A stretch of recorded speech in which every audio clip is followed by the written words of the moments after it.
Salah satu taruhan korporat terbesar atas Bitcoin yang pernah dirakit baru saja runtuh nyaris dalam semalam dan pendiri yang membangunnya sedang berjalan keluar.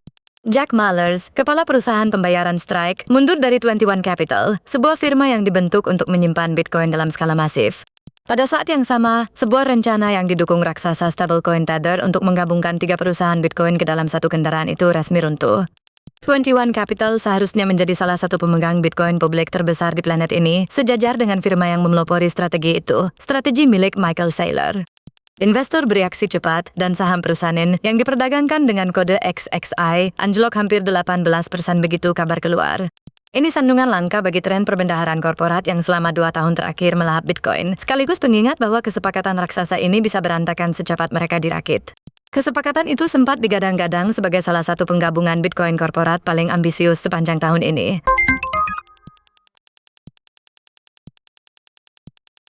Undang-undang kripto terpenting di Amerika sedang macet, dan hal yang menahannya nyaris tidak ada hubungannya dengan kripto itu sendiri. Undang-undang Clarity, rancangan yang akhirnya akan menetapkan aturan main bagi aset digital di Amerika Serikat, tersendat di Kongres. Satu-satunya titik ganjalan adalah sebuah bagian etika, bagian yang menentukan siapa yang menegakkan aturan konflik kepentingan bagi pejabat tinggi. Kaum Demokrat menolak satu versi teks itu yang terkait dengan pemerintahan Trump, dan tanpa kesepakatan seluruh rancangan itu membeku. Jika para anggota parlemen tak segera sepakat, pemungutan suara di sidang paripurna bisa terlewat dari reses Agustus, menunda keputusan akhir berbulan-bulan. Bagi industri yang bertahun-tahun memohon aturan jelas dari Washington, melihat garis akhir menjauh hanya karena sebuah pasal etika adalah frustrasi yang sudah akrab. Pada intinya, rancangan itu akan menyerahkan sebagian besar pengawasan harian aset digital kepada regulator komoditas, yaitu CFTC, dan mengakhiri perebutan wewenang yang berlarut-larut selama bertahun-tahun. Para pendukungnya berharap bisa meloloskan rancangan itu sebelum Kongres memasuki reses musim panas.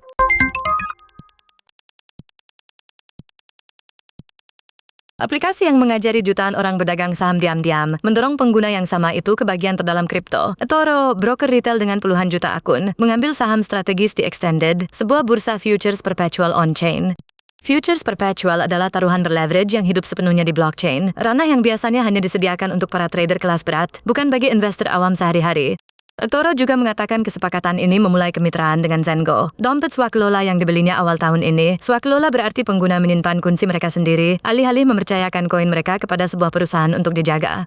Tak ada pihak yang mengungkap berapa uang berpindah tangan, tetapi arahnya jelas. Sebuah broker yang sangat ternama kini mendekatkan pengguna awam ke perdagangan on-chain dan menyimpan dana mereka sendiri.